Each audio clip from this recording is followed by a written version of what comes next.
minutes after 9 o'clock, she blinded me with science. Funny theme song. Jim George is here. Jim is here from American Cable Services, and he's been coming in every Friday to give us some information about what we can do to make our homes a little bit more entertaining with electronics, with cable, with satellite receivers, etc. I think we might have something else in mind today. It sounds like, because Nancy Stacy is sitting here with him from the Marion County School Board.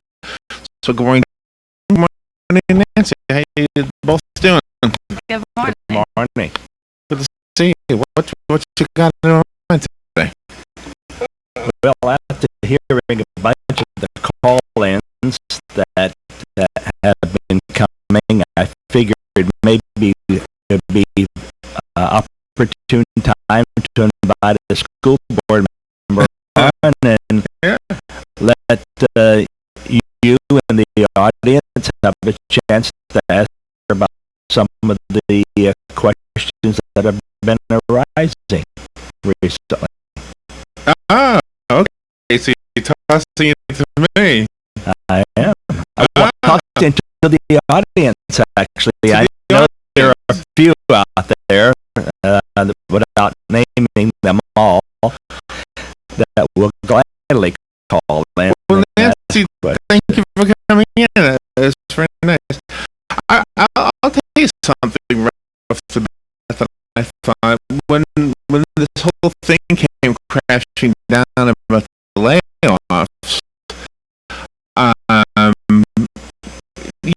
I have this theory that if you can't make anything out of clay until you put the clay on the table, if it's sitting in the box, it doesn't, and nothing happens. And you actually put clay on the table, metaphorically speaking, you gave some ideas. And now I know you probably got your share of the backlash from the public, because the public can be nasty. I was reading some of the comments on the Star Banner website, but I thought, they're being unfair to you because you're bringing something to the table, some solution to the problem.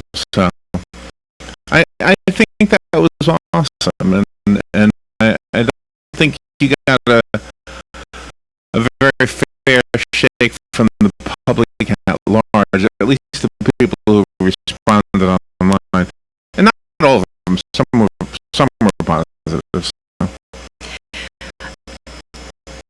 Actually, the people that were responding were people that were actually working on my opponent's campaign.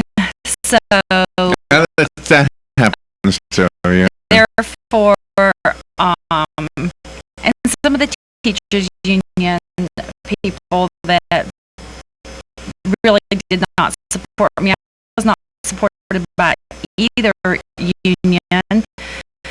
I was not supported by the school administration. I was supported by the people because I've been an activist in Marion County for 20 years. Yeah. I don't break promises to students.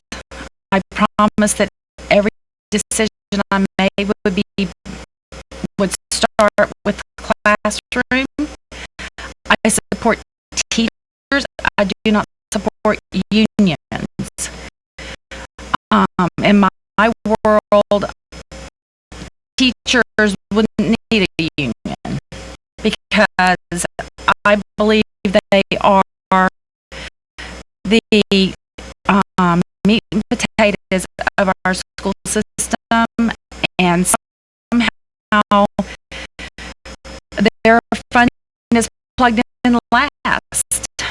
and should have been plugged in first. There are ways to Should have been plugged in first. should have definitely been plugged in first. I've got tremendous support from the teachers. If you notice, you're hearing from the same 5 or 6 people over and over and over that are anti-Nancy Stacy. I have tremendous support for what I'm doing. Well, I hope you sleep. Don't let it get to you. Actually, I've done this for 20 years. This is really easy. Yeah. This is easy stuff compared to some of the other stuff I've done in the school system. Well, good for you. So is there any hope that the teachers will get? I mean, I know some of them have already found jobs elsewhere, so that's part of this equation too. And what was with the wish list? Well, when we saw this wish list, it was like, wait a minute, you mean they were going to hire more, and so that none of those people got laid off because they never got hired in the first place. Actually, the newspaper talked about 500 positions, and all. That's not even real. Oh, okay. There weren't real people in those seats. Well, that, yes, and I realized that. And so it took a lot. In fact, school board members didn't even realize that until I brought it to their attention after I did some budget investigations. Oh, and okay. I went down, I spoke with the budget people, the gurus in the system, and found out, I said, okay, where are these people that we have fired? Well, let's see. I want to know names. I want to know names. And there were just positions that had been lingering on in the school system for years, and they finally just discontinued the position. They quit.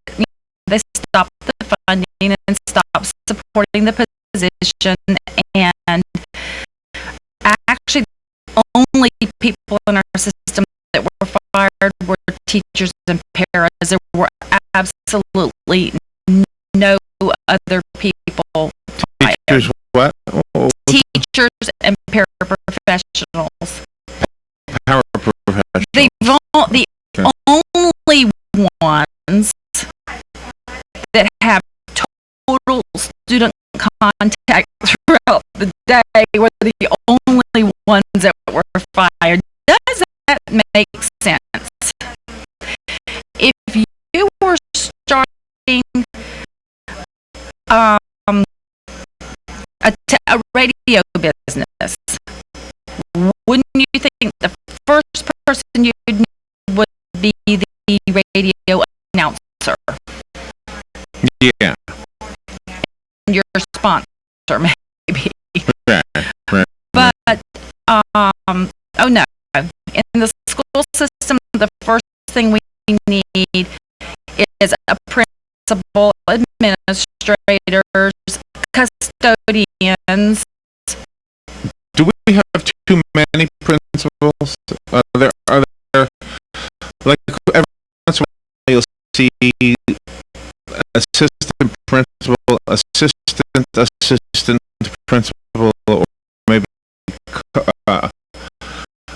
like 2 assistant principals, two associate deans, and things like that. Are we too top heavy? I think where our problem is not. I firmly believe, and there are school systems that have done this, where they share a principal. They'll have an assistant principal at a school, and share a principal, which is actually what 8th Street Elementary does. 8th Street Elementary has one principal that operates between Osceola Middle and 8th Street, and then they have assistant principals that fill in the gap. Right. What I don't understand is why we can't do that at some of the other schools that are fairly close to one another, at the city's type schools. But you know, you should just see them falling apart down there when I suggested that we don't bring back, you know, a couple of APs at the high schools. Where we had 3 APs at 3 high schools left, and the dog and pony show that went on, it was like the gnashing of the teeth. One of the high schools only had 1,000 students and had 3 APs. Forest High School has nearly 2,100 students and 2 APs, and it just doesn't. This is a jobs program education system here. Let me ask you about the $18,000 figure. First of all, is that accurate? Is that what? That's pretty much what they make. They pay them $100 a day. But a teacher right now who's not in that category makes how much? Approximately 37. Okay. A starting teacher. Okay. So basically, it's half pay. So half. Exactly. But doing the same job. Exactly. That's crazy. You know, I don't even know who dreamed that up. I guess Mr. Yancey did somewhere along the line. I have no clue. It is the most. If you're watching our television show, what comes on the screen is it's an equal opportunity place. I don't know who it's equal by. Yeah. I guess for some people, it certainly isn't equal for the people that are the stakeholders, the people that need to be there. I cannot even imagine 2 teachers. So, let me make sure I understand this. The person who's teaching the children will be making 50% less, but nobody else is cut. No other administrator salaries. No one else is cut. But that person is a different person. In other words, the teacher who was in that classroom that got let go is either could come back at 18,000 instead of 37. Oh, could come back. Okay. He has to come Holy back. mackerel. Now, can you imagine? Now, everybody knows what rent is. Everybody knows what electricity is. Everybody knows what it costs to live here. Can you imagine $18,000? Now, a teacher does not get off work at 3 o'clock in the afternoon. No. They go home. They have more homework than a morning show guy. Right. And I know because I have teachers in my family. Well, the painters in our school system, not the painters, the painters' helpers, make more per hour than our teachers are making. They could actually go into our HR department and apply for a painter's position and make like $16 an hour, or painter's assistant make 10 something an hour, where they're making 12 something an hour. Now, who do you blame for the big mess we're in right now? The big mess that we're in, Do you blame the voters? Should we have voted for that? honestly, if we had voted for it, we'd probably still be having this discussion. We would probably still be cutting music and art. Back in the heyday when we had a lot of money, Mr. Yancey was talking about laying off music teachers, art teachers, and sports programs, because those are programs that grab attention of the parents and the community. So they therefore you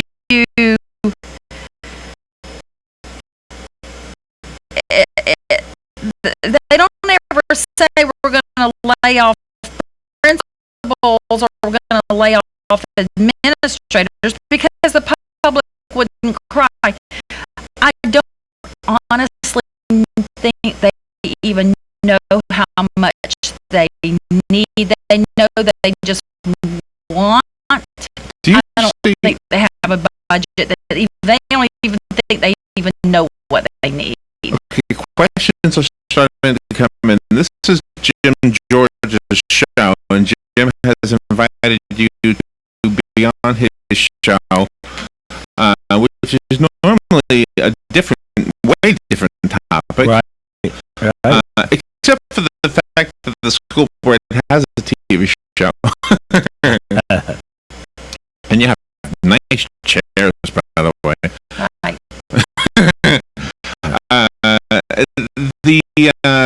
The whole point here, Jim, is to have people call in and have somebody waiting, and run to call off the air.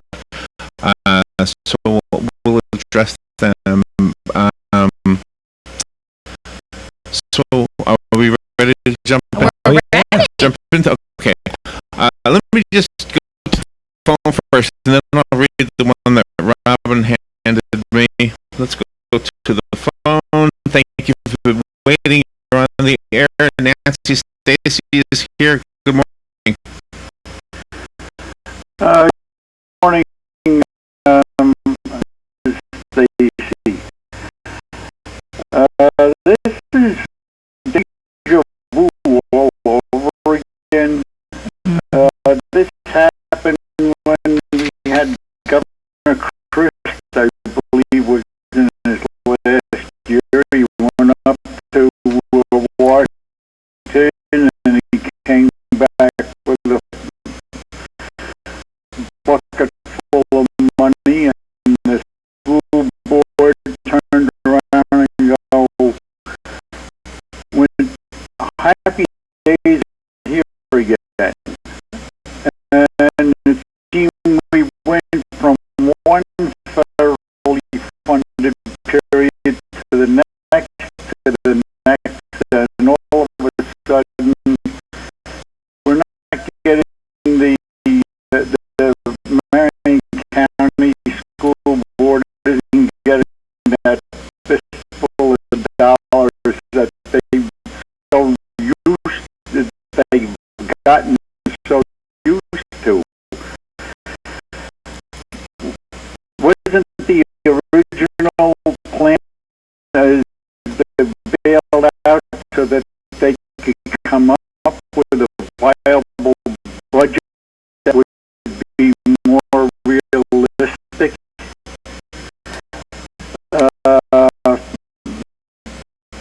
As you were talking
I bet our young people who work and everything else, they can balance their own checkbook. What's wrong with the school board now? Thank you, and I'll hang up. Thank you for that call. I have offered solutions. Outsourcing our custodial department would actually put 80% of the teachers back in the classroom at full pay. Really? Yes. We have 15 of our schools are outsourced, and we have 50 schools. And so and Mr. We asked the superintendent to give us some prices on things, that we could do. The school board members want to have our own people clean. They say, oh, the schools are cleaner when we do it than when we outsource it. However, I talk to teachers that are in school. I talked to one day before yesterday that is in a school that is clean with our people, and she said the same cobwebs are in the school. First of all, if you can, it is 100% more to have our custodial people clean a school than to outsource it. I've had school board members say, oh, but we can't have MRSA, in the school. First of all, sweeping, mopping, and vacuuming does not take care of MRSA. That is not even an issue. And I've had people talk to me, well, the bathrooms aren't as clean. Well, then I have teachers telling me in the schools where we have our own people doing it that the bathrooms aren't clean. They have done a survey of the schools that are outsourced versus clean, and they're pretty much all the same. They all get a satisfactory, and if they don't, we have a control where we can hire a new custodial, outsource company. It's just that there's sacred cows in the school system, and I don't understand. We have, like in our lawn maintenance department, they said, okay, we only have grass growing through the summer. In the winter time, we're not, we're just trimming trees. We don't have that many trees for 14 or 15 full-time employees to trim. So I did go in and speak with them last week about privately about the possibility of doing some things, and Mr. Gregory is actually looking at private sector and how the outsourced custodial companies do, and there are some dollars coming in, but all we have to do, we need $2.5 million to put the teachers back in the classroom at full pay, and we can save $2 million just outsourcing custodial. That's just one item. Okay. One item. Nancy Stacy is here on Jim George's program, and it's a different topic than normal. Jim felt like it was important to bring Nancy in, and we appreciate that. That's an awesome thing you're doing. Nancy, of course, being one of the school board members of the Marion County School Board. There's another phone call. Let me just ask the question that Robin handed me. I'll just read it verbatim. Why wasn't something done when the borrowing of the $10 million occurred to not let the teacher lay off?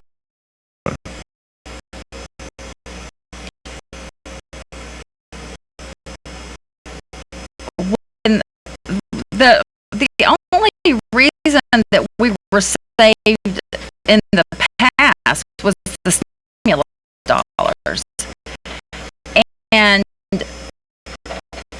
the borrowing of $10 million. I don't even know what they're talking about. Okay. So I'm not familiar with what that. And I guess they're talking about dipping into the fund reserves. Is what they're talking about. The dipping into the fund reserves happened on the previous on the previous superintendent.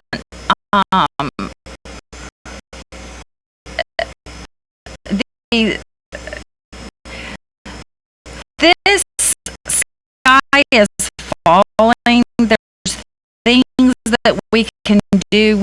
We can do a county-wide open enrollment school choice program, a controlled school choice. We wouldn't have to lay off any teachers. I mean, we have things we can do. It's things the system does not want to do because they are so institutionalized with the way they do things that they cannot think. So there are some ideas, there's and plenty of you're things having a hard time getting them to listen to the idea. They just look at me like I have three heads when I suggest outsourcing the rest of the schools when we're already outsourcing 15 of them. I don't get it. Let's go back to the phone. Good morning. Thank you for calling. You're speaking to Nancy Stacy. Good morning, Ms. Stacy. Good morning. I most certainly will have to disagree with you on the outsourcing deal, and I won't even go into the numerous reasons why that's not a good idea. But the other thing is this.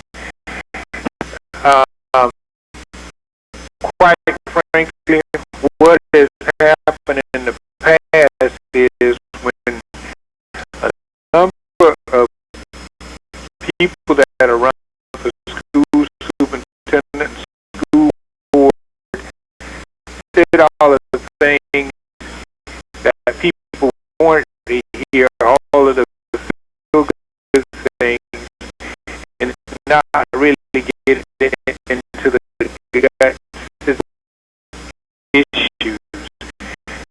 For instance, like with the stimulus money, you don't have to be a rocket scientist to know that that money was limited. It was told, they were told that money was limited, and in regards to the borrowed money, the 10 million years ago, that was also money that people told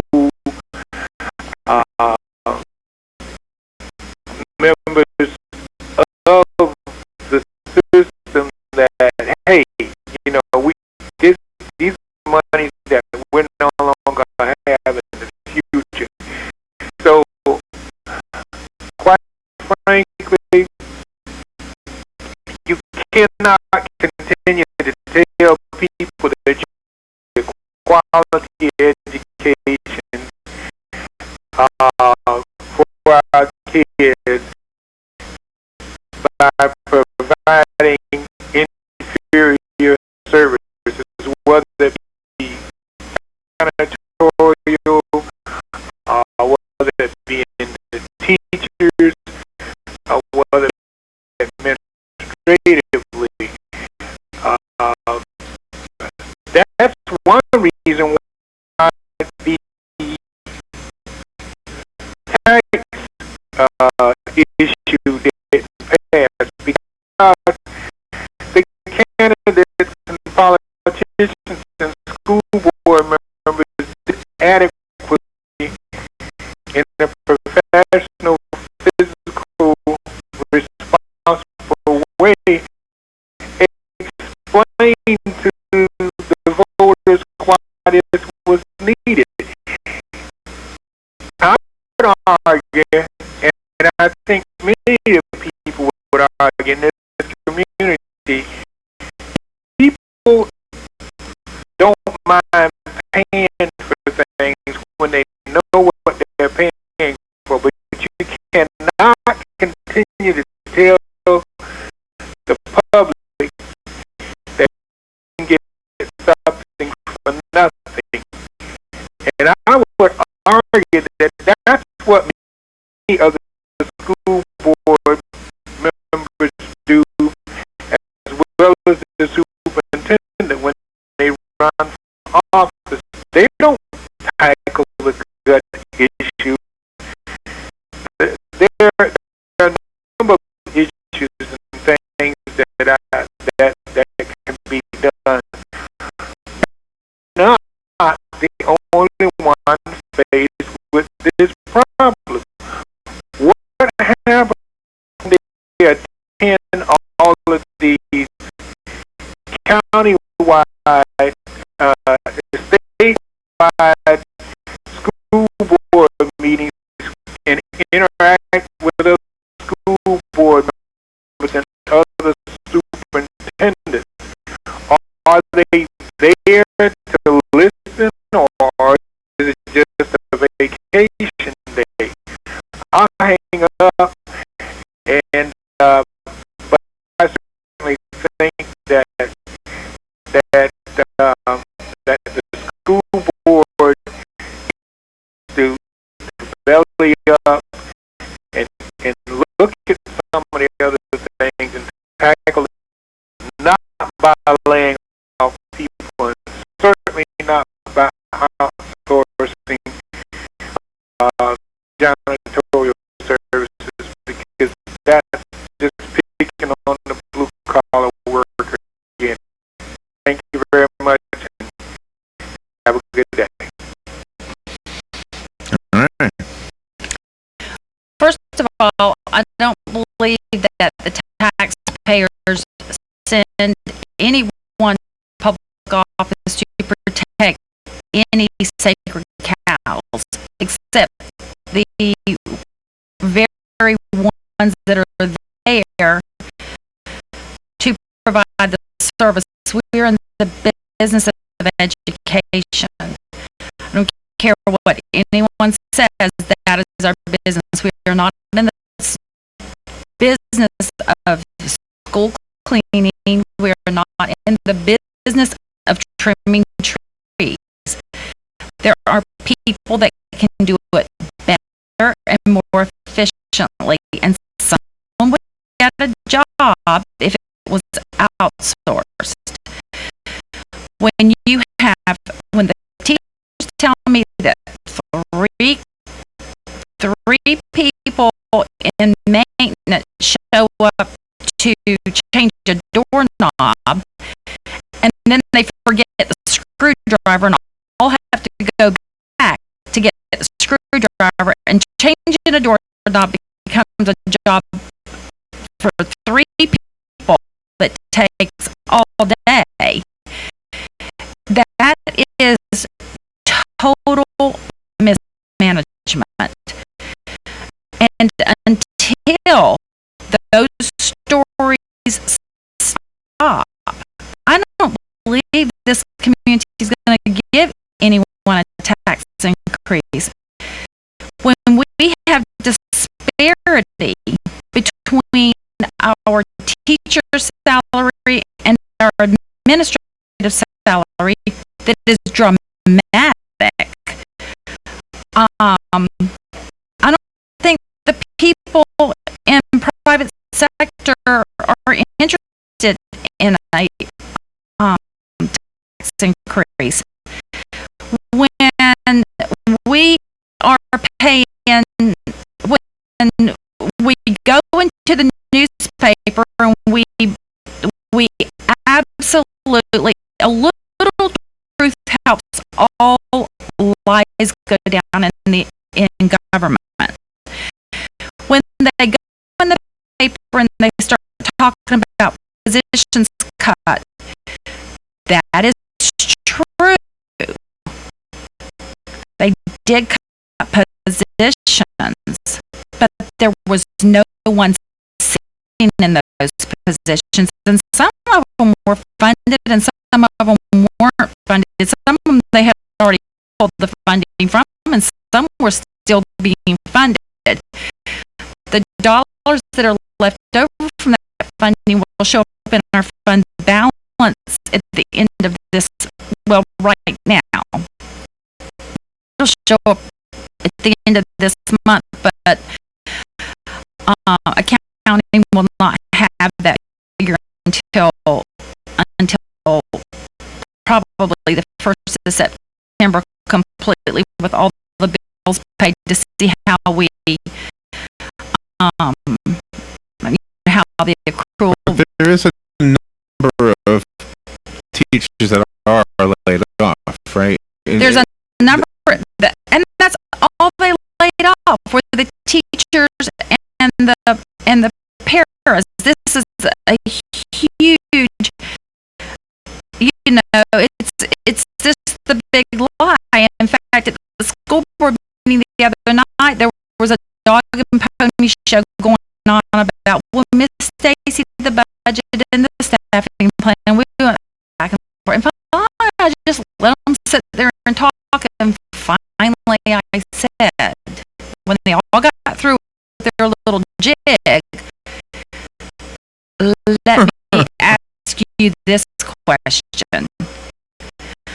The only warm bodies that lost their jobs in the school system were teachers and paraprofessionals. The only people that have contact with the students directly. Yes, ma'am.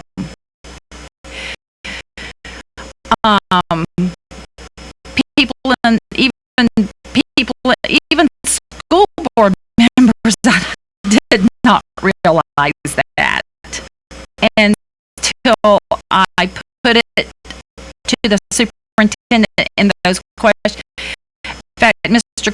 Crawford's eyes kind of lit up. I don't think he even fully realized that. And he's a great school board member, and he's great with numbers. But there's just not enough questions being asked.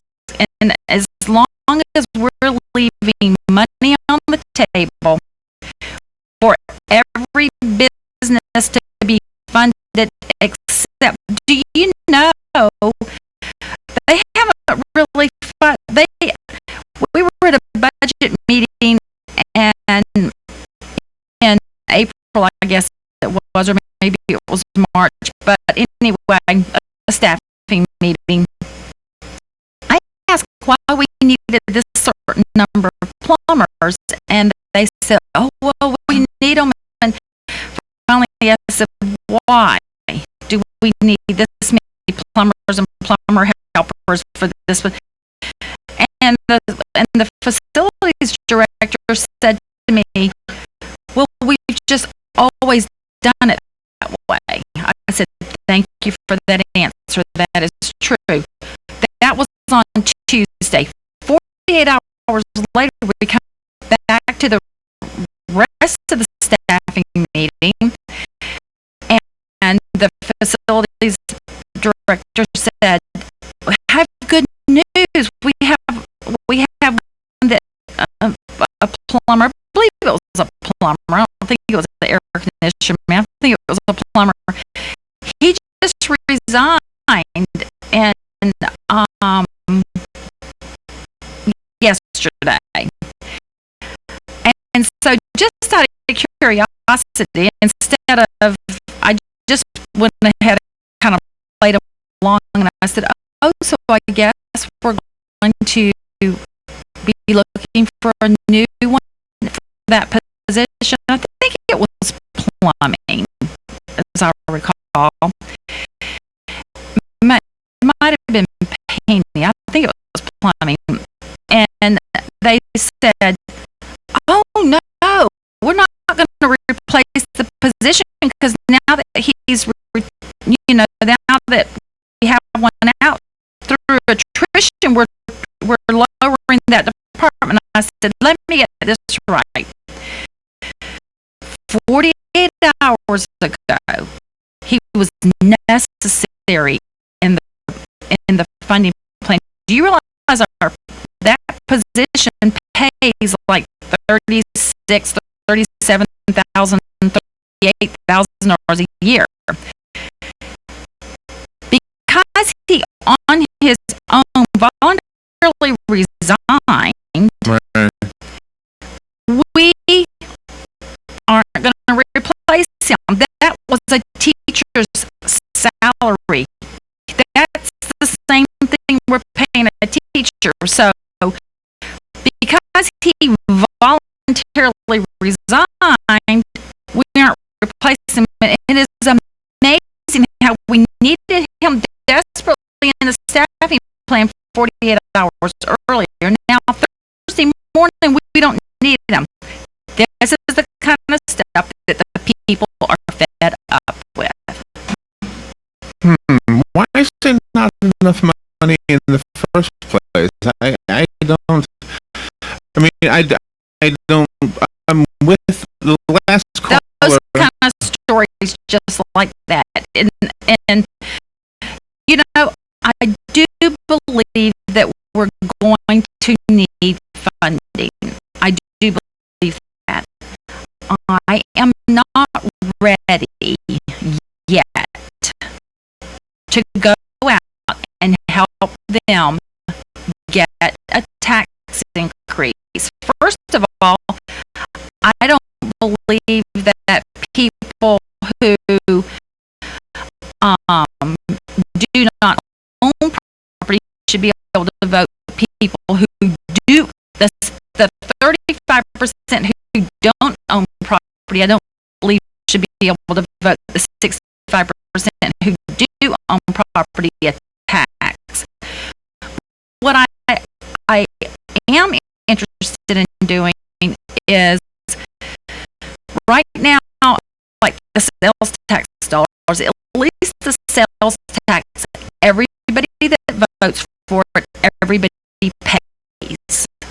At least that's a fair tax because everyone pays for it that votes for it. And so it doesn't just hit the property owners. The people who don't own property rent property, and they pay the property owner who will increase the rent if there's an increase in tax. So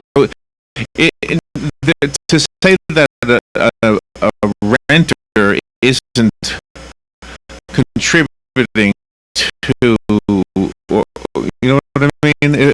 They're going to vote for something that they don't have to pay. They do have to pay eventually. Some of your commercial companies, though, they can't really, they're kind of, with the economy like it is, they can't charge a whole lot more for their product and everything. And so, maybe eventually they'll work in, but it's a hard hit to our business community when they own a lot of property and all of a sudden they're hit with this property tax that they weren't expecting in times like they are. Can we blame the state at all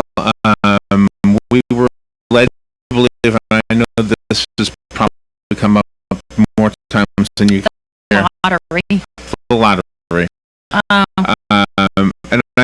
I know what happened. They got rid of the actual budget and replaced it rather than supplementing it, which was how we were fooled as people. We were fooled. Okay, so the state, in a way, is partly to blame for this, even though it may go back years. I don't know, is there anything we can do? Maybe the other school boards around the state can say, you know what, you tricked us. We need you to live up to your word and go back to those documents, because I was in radio back then and I remember being part of that discussion. I think as long as school boards are not putting students first, it's going to be hard to get some of our legislators to believe we have a problem. A lot of it is a trust issue. I truly believe that we are finally, we have cut $50 million. You know, we've cut probably even more than that now, but as of last year, we were operating on $50 million less than we had operated on 5 years earlier. When the rubber started hitting the road, they started cutting. And, you know, and that sort of thing. But there are some things that we can do.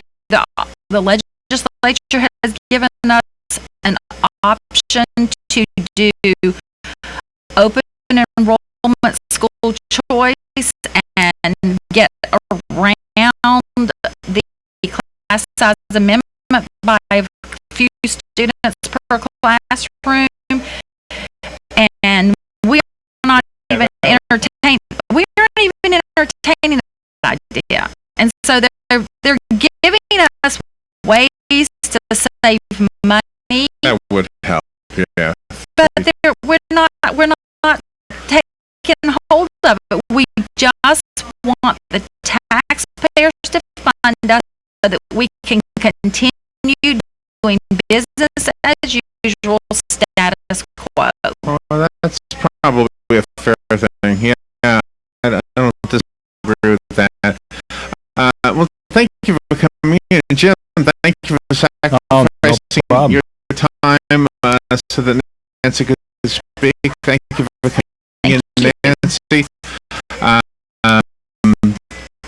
Jim, one question for you, actually regarding this. Do you think there will ever be a day when we sit at home and watch the school board meeting on the TV and can literally interact with the school board from home? Is that something in the future? Anything's possible, even today, doing that. But I mean, I guess you could tweet right now or something. But you could. Now, the school board has all the technology necessary to complete that today. But I can't see the backlog. I mean, the confusion. Talk about a school switchboard operator. You can imagine having to do all those calls. Yeah, man, you'd be there for hours. Hours at a school board meeting. Thank you for coming in. Thank you. Thank you. Good. Sounds like some good ideas, and I hope that they take them and put them on the table and start working with them. Maybe tweak them, but at least you're bringing ideas to the table. That was my I think thought. we'll get there, and I think we probably will end up with a tax increase, but I would rather it be a sales tax. But the problem is the sales tax will only cover capital expenditures, not operating dollars. But I am working with the legislature right now. I've made 2 trips up there to try to make a difference and have the sales tax dollars more flexible, and I think that would be the answer, Well, Nancy, honestly. you have been a voice of reason just as a caller calling in, and you've done it for the radio show. And now you're lending it to the school board. We really appreciate your Thank you. smart woman. Thank you, Jim. Thank you. Have Thank a you. great day. Thank you, Nancy. We'll take a little break. We'll be right back.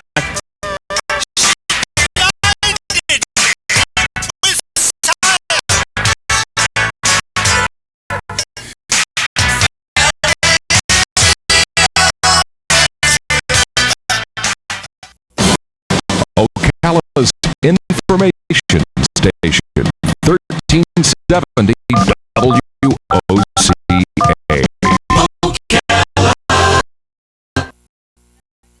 The weather is brought to you by Monty F.